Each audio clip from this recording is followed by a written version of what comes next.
The grief Samantha is experiencing was always there. Now that she had time to sit with it, the grief chose to manifest itself. Losing a loved one is unlike any other experience. Everything changes after loss, and it takes time and space to process that loss. That's an excerpt from the show. Today, we'll be discussing delayed grief. And here's the intro.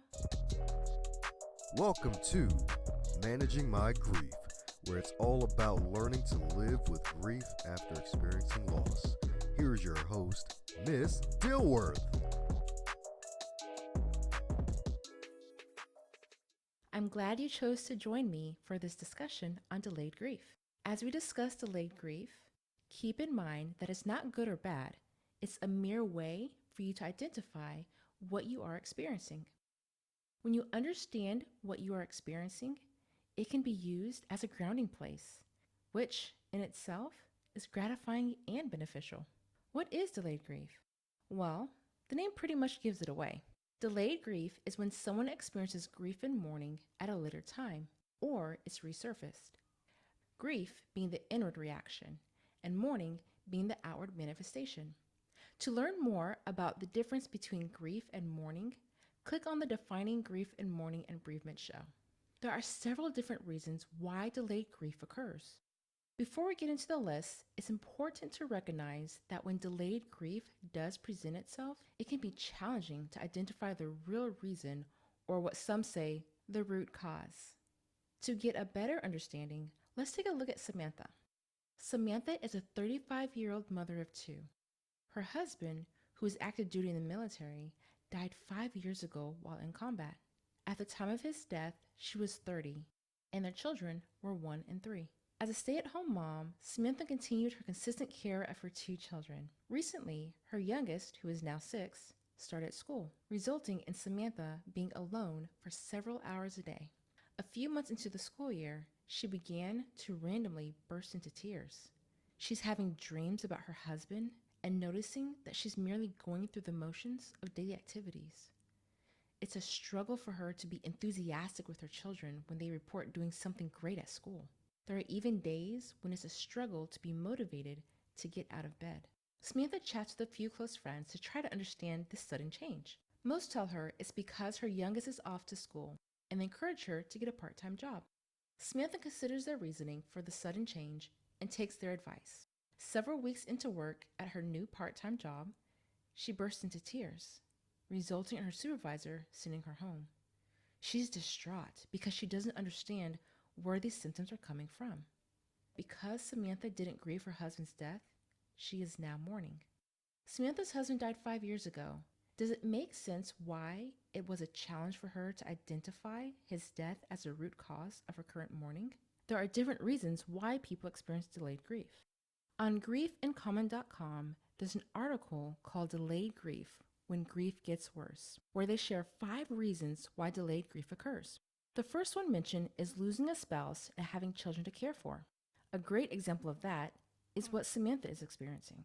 The second is losing a parent immediately followed by the care of the remaining parent.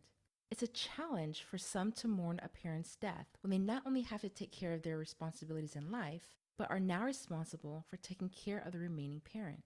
Taking care of the remaining parent can entail health conditions, supporting them financially, spending time with that parent so they don't feel as lonely, and supporting them emotionally if the remaining parent experiences intense mourning. The third one listed is loss of a loved one in the midst of or immediately followed by one's own health concerns. Sometimes back-to-back tragedy and life changes can hinder one to have mental capacity and emotional space to process a loss, resulting in the grief being delayed.